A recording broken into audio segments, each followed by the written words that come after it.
and welcome to an extra special edition of Hoops. We're in Sheffield for two big BBL Championship title deciders. First up, it's the league leaders Westfield Sharks Sheffield against the third place Cheshire Jets. I'm joined by the man sandwiched between them, the Brighton Bears coach, Nick Nurse. Nick, you've got Sheffield to play in our next game. Who do you want to win this game? Well, it doesn't make too much difference, Daniel. I think the game between us and Sheffield is going to maybe decide the league title. Hoping for a good game tonight. I think Sheffield's in the driver's seat with Chester's injury problems.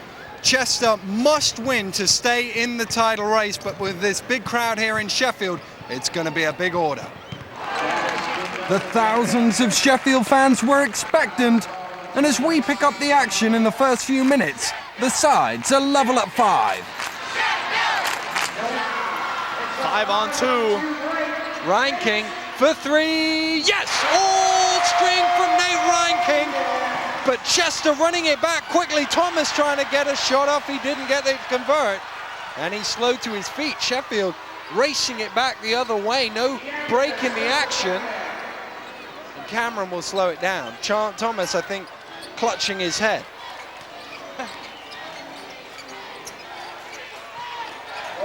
Hawthorne trying to back down Ryan King. Good pass. He's got that extra bit of height to be able to see that pass and make it over his defender. Good pass, but a great cut by Calvin Davis and a nice finish. He took a little hit as well, but concentrated and got it in there. Yanders to Stewart, looking to go at Cawthorne again. Yes, counted again for Leonard Stewart. Another foul is called. It's on Todd Cawthorne as well, I believe.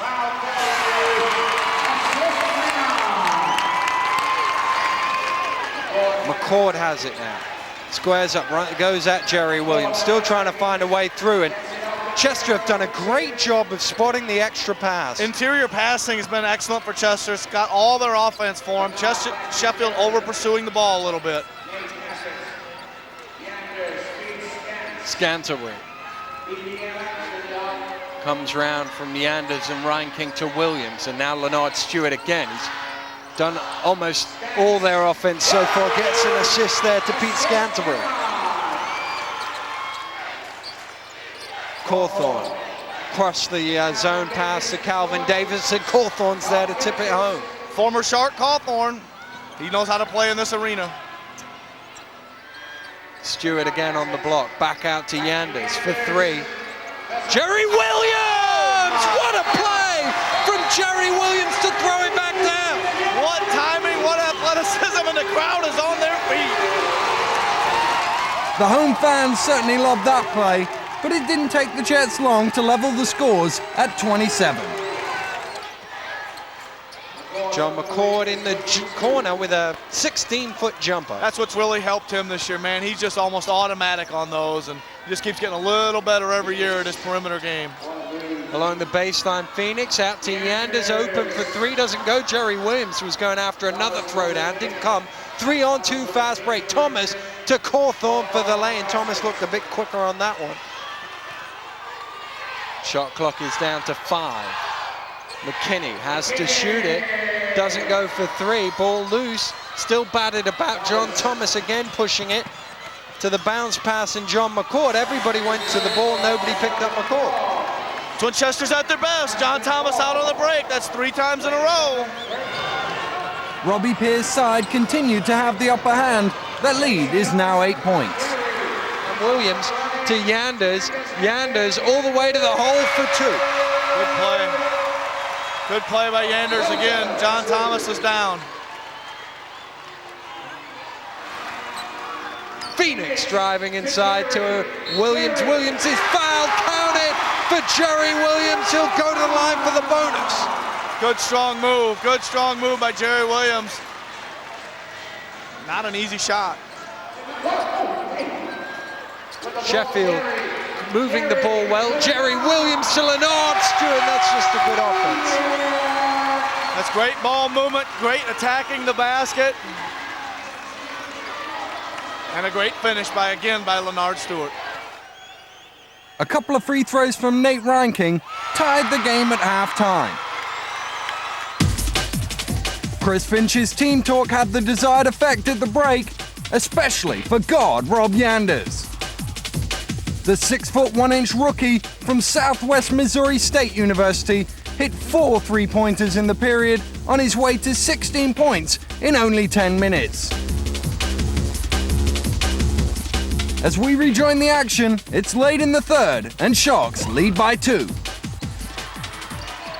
Scantlebury. Leanders penetrates, kicks out to Scantlebury. Reinking. Everything on the near side as Reinking dances through the middle. Phoenix jumps out. He knew his shot was off, so he chased his rebound, and eventually it bounced into his hands. Good follow. Sheffield's now winning the hustle areas that Chester was dominating early in the game. I think it's just all down to fatigue. Cameron, make it ugly. Cameron with the little quick release doesn't go. Sheffield with huge numbers. Cawthorn trying to take a stand, didn't get there. Yanders with the lay-in, and Sheffield starting to pull away here, you fancy. And pull away is exactly what they did. We pick it up in the fourth, and Sheffield leads 72-63. God needs to hit that one. And does. Tell you what, he's sure playing a good game tonight. He's been pretty effective. I'd like to see him knock down his trademark 3 a little more, but he's played well. Stewart short, goes after his own rebound, can't come down with it. John Thomas running. John Thomas all the way to the hole, missed the lay-in, but just the end of the fingertip of John McCord pushed it home. Could a Chris Finch timeout inspire the Sharks again? Stewart with 5 on the shot clock, out to Payne, big shot for 3, count it! Oh, Mike Payne from deep, what a shot that one is huge. Has stretched it out to 8. Scantlebury drives baseline. Scantlebury, what a play from the vet! Scantlebury makes it a 10-point game, and the Jets couldn't cut the gap before the clock reached 0. And time has not only expired on this game, but it's expired on Chester's chances of lifting the BBL Championship. The 3-horse race is down to 2. It's the Sharks against the Bears for the title.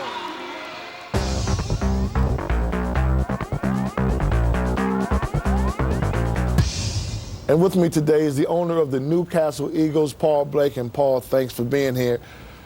Tell us about the legacy that you're having to deal with, and also the legacy of the Newcastle Sporting Club. Well, that's a long old story, and I don't know if we've got enough time to tell you all the detail, but obviously I took the club over 3.5 seasons ago now.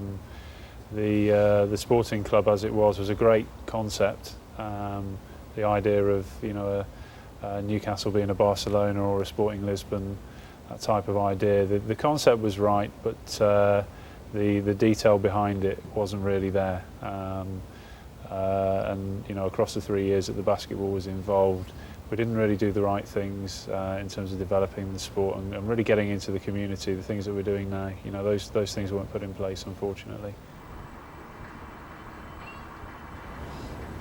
Paul, talk to us about this year's basketball team in Newcastle.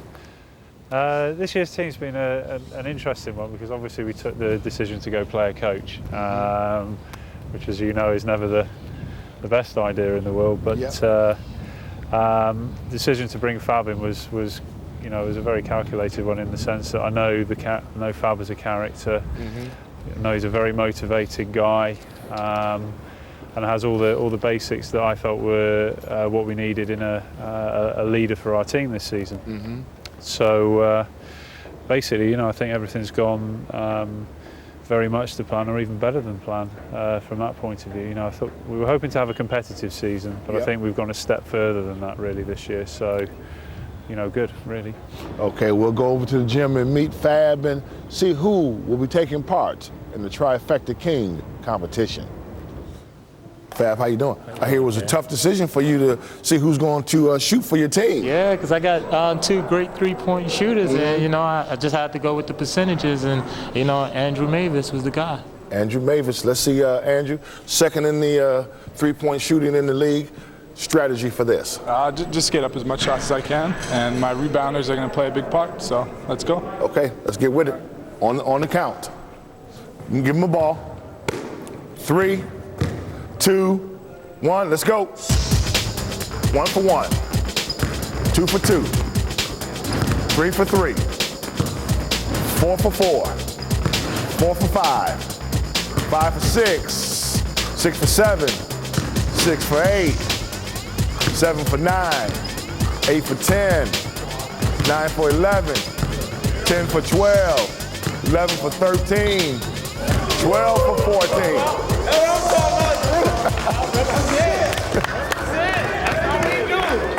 Good job, Drew. Thank you. Yeah, perfect strategy at work for it. We'll go to the leaderboard and see where this guy stands right now. And Andrew Mavis leaps above Keith Bunyan to top the charts. Only the Towers and Jets can stop him from winning now. Join us after the break as the top 2 teams in the BBL go head-to-head for glory.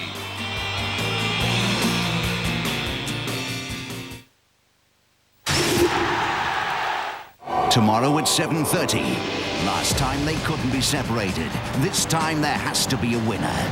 A place in the semis is up for grabs. The Scottish Cup 5th round replay, Rangers v Dunfermline tomorrow 7:30, Sky Sports 1. Like the new car? How'd you manage that? I got this personal loan from Intelligent Finance. They're doing personal loans as well? And I chose to offset my current account against my loan. So instead of earning interest on my current account... They don't charge you interest on the same amount of your loan? Precisely. By simply making my normal monthly payments, the loan is paid off earlier, making my loan cheaper. Do you think they give me a loan? For an intelligent personal loan, call 0845 600 4343 or visit if.com. Polycel's new base coat for cracked, patchy walls. For a really smooth finish, it's the perfect start. Polycel, it only takes 2 ticks. 75% of engine wear happens in the first 10 minutes. That's how long it takes some ordinary oils to start fully protecting. But new Castrol GTX Magnatec clings to the engine like a magnet. So it starts the second your engine does. Castrol GTX Magnatec. Protection from the moment you turn the key. Aye, you know what I mean? So good. Right, oh, we're on here. Hello. Hello? Sarah? It's babysitter. Yeah. What's up? Oh, OK, put her on. Hello, Brittany. It's Daddy. You what? She's having nightmares. About the wardrobe monsters. There's no such thing as wardrobe monsters. It's the burglars that breaking through the window. That's what you want to be worried about. Sweet dreams. She's gone. 2 more lambooners here. What? Oh, thank you very much. Well, it's been an absolute pleasure doing business with you. But like I say, you should have no problem with her. Flew through her last MOT. Oh, which reminds me, I put new tyres on her for that. Anyway, I've got the look. Oh. How do you know the car you're buying is not a joke? You get your car loan from the AA. Not only is our typical rate just 7.6%, but we'll provide a free AA car inspection worth up to £119.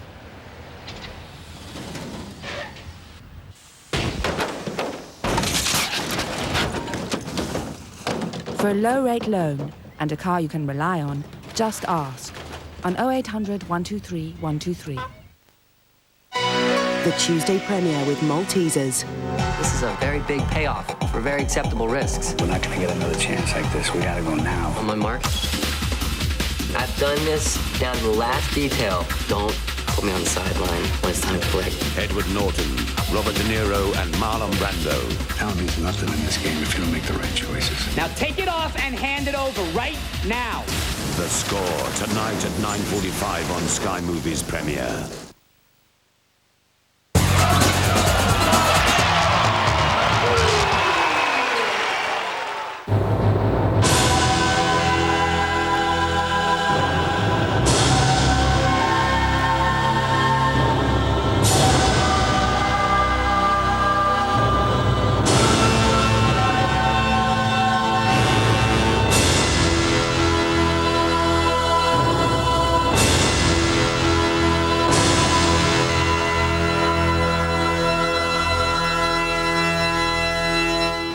The BBL Championship title could be won today. Welcome to Ponds Forge. Victory for the Sharks will see them lift the silverware, but if Brighton can pull off the upset, they'll send the title race to the final weekend of the season. I'm joined by Andre Lane. Andre, can you see Brighton sending it to next weekend? Quite frankly, no. The way that Sheffield played against them 7 days ago, played really good basketball, executed well, and right now in the last few games, on form, you have to go with the Sheffield Sharks. Sheffield Sharks certainly in form. They've been on form in this building all season long. They've not lost a home game. One more win, and the title is theirs. Not a spare seat to be had at Ponds Forge. We join the action at 15-14 Sharks. McKinney in the corner. Phoenix is posting up, comes back up top to Stewart. Stewart going straight, a lot of action going straight to the hole. Great defensive play by Sterling Davis. Duck running it back. Everything seems to be taken to the hole here. Right now, neither team settling for the outside jump shots. Everybody electing to be physical, but Justin Phoenix decides to add a little element of the finesse side to the game.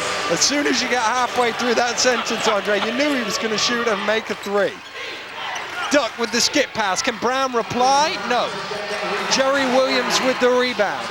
There's been a really fast tempo to this game. Yanders to the hole. Justin Phoenix tips it home, and thank goodness for that. With 3:40 to go, we've got a timeout. We need a breather. Sterling Davis. Brighton Bears really must execute their zone offense, penetrate and kick, try and find the open man, as they do here with Blaylock, who cans the two. That's exactly the perfect offense. Just keep moving it until you get a good open look. Here comes Yanders to McKinney. Spots up, then finds his teammate for three. No, two. Wave it. Referee changed it, towed the line. It's worth two. Typical Sheffield Sharks. Ian McKinney had a wide open three. Unselfishly, he gives it up to Mike Payne, who cans a shot. Scantering goes from one side of the zone to the other. Mike Payne, that one is worth three, no doubt about it. Mike Payne from deep. Now we talk about how many years we've been playing the game. How many times have you played against Sheffield Sharks? The scout report says the same thing every time. McKinney, Payne, Reiking, do not leave them open on three-point line because they'll make you pay. The Bears were still behind early in the second quarter. Davis. Davis fires over Stewart, it goes up high, and that allows Williams to time the rebound. Good outlet to Yanders. Reinking lining up the three in the corner. Nate Reinking, his second triple of the game, and it is now a 9-point lead to the home side. Now that was started by Brighton Bears not making Sheffield play the ball. Only saw one side of the floor, and a quick shot. Yes, there was 9 seconds left, but a quick shot, and then it was Sheffield off to the races for the easy one. Randy Duck replies with 3 of his own. He's into double figures now with 12. Michael Brown steps into the elbow. I don't know if Alderson got a tip, no signal. We'll give it to Brown. Williams, good ball movement, finds its way to Yanders. He lets go from deep. All string from Rob Yanders. Sheffield are shooting the ball well from deep. We're still going with no shot clock. Randy Duck running it back the other way. We've not had a breaking game. Now Davis with the score, and they blow the horn to sort out the 24-second clock. Didn't really make a bit of difference as neither team were trying to go down and use some clock. Both teams electing still to go at the basket and play end-to-end basketball. Sheffield kept in front. It's the opening plays of the third. Yanders with a good head fake to get Duck flying by, and then from 16 feet cans the jumper. Rob Yanders on fire, hit the last 2 shots down the floor. First the running jump shot from the baseline, and now one from the top of the key. Had a huge third quarter against Chester with 16 big points. Can he do again against Brighton? I like the way how Brighton are playing now. They're playing unselfish, they're moving the ball. Mike Brown comes up with a wide open three-pointer at the top of the key. Sloppy pass, sees the turnover. Mike Brown to level it at 51 is short. Sterling Davis underneath. He'll have a chance to level it himself. The 2+1 from the line. Davis tied the game at 51, but Bears couldn't get ahead. It's now Sharks 58, Bears 57. Phoenix looking to go to work on Rico Alderson. Phoenix. Stewart throws it back down off the rebound. Leonard Stewart, quick off his feet, stuffs that one back home. Kicks it out to Reinking. Reinking got to shoot it, and does. It's short. Rico Alderson with the rebound, looking for a guard. Finds Mike Brown. He's got Davis and Blaylock ahead of him. Doesn't need either of them, but he's double blocked by Phoenix and Williams. Here come the Sharks 3-on-2. Reinking with a pull-up. Count it for Nate Reinking, and the Sharks have opened up a 7-point lead. And Mike Brown just will not be deterred. That was the 4th time he's had his shot pinned to the backboard, but he still keeps going in there. No, they're gonna spread the floor. Brian have to know where the shooters are.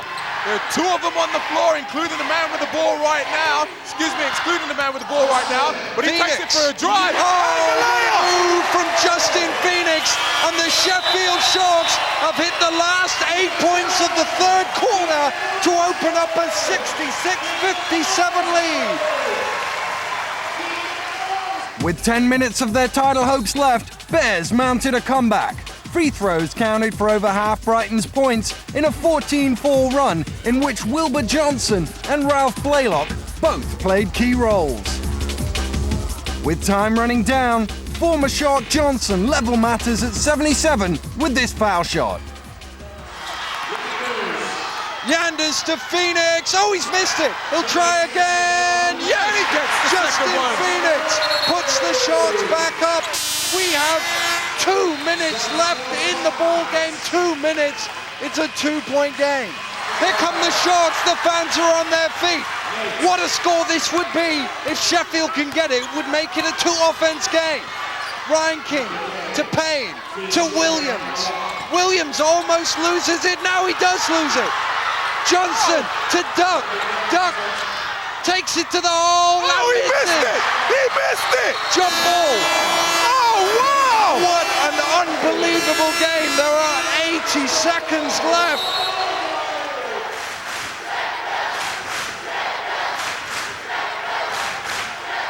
Game clock at 30, shot clock at 10. Everybody on their feet in Ponds Forge. Yanders goes. Yanders has it stripped by Duck. Bears get it back. Last offense. There are 20 seconds left. Blaylock. Big lead by 2. Blaylock has it. We're down to 10. Blaylock goes. Title on the line. Blaylock to level it. He misses. Johnson. He misses. It's loose. The buzzer goes. And it's over. It's over. Sheffield have won the league title by 2 points from the Brighton Bears. What a game. Daniel, this has been absolutely great, and the team that thoroughly deserved to win are out there celebrating right now. How about the job of Leonard Stewart? Offensive rebound here, block here, defensive rebound there. What are the champs of 03? They know it. I'll tell you what, defense makes games, and if they're going to give out an MVP, forget about the top scorer, Leonard Stewart. Big defensive plays when they needed it. Well, the roar goes up as Mike Payne comes up. Richard Caborn, the Minister for Sport, has the trophy in his hand. He shakes the hand of the Sharks captain, Mike Payne. Mike takes it, he poses for the bank of cameras in front of him. And Richard Caborn, of course, a local Sheffield MP, will be well pleased to see his home team receive the trophy. And Michael Payne holds it aloft to the roar of the Sheffield fans. And what a moment this is for any player's career to go up and claim the league title. It's the biggest prize in basketball, over 40 games of a long, hard season. And it's been a harder season because you've had to play each team 4 times. Last year it was 3, but now just to go out there, as you say, raise the trophy. And when you talk about Sheffield, it's like a habit to them. They're used to winning, and when they don't win the championship, they feel that it hasn't been a successful year. But it's a big deal for Sheffield. Chris, congratulations. I think it's your 3rd title with the Sharks, 2 as a coach and 1 as a player. How highly do you rank this achievement?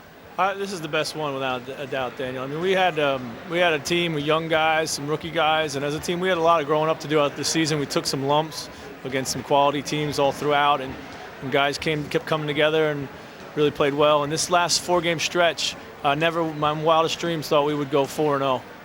Do you think it was the side of the finish line that maybe let Brighton back into the game? Well, 2 things. One was Brighton. I mean, really stepped it up, and they did a great job of just slowing the game down a bit and really kind of pounding it against us.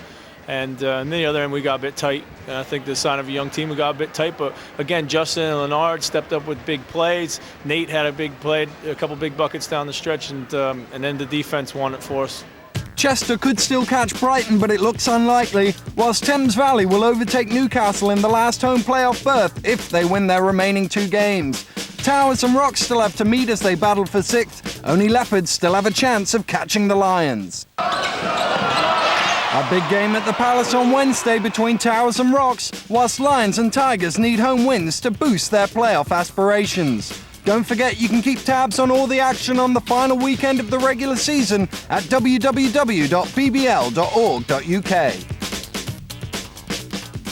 In the end, it all came down to just one shot. Sheffield's defence held firm and they won the title. I hope you've enjoyed this week's edition of Hoops. We'll be back again next week, but today has been Sheffield's Day.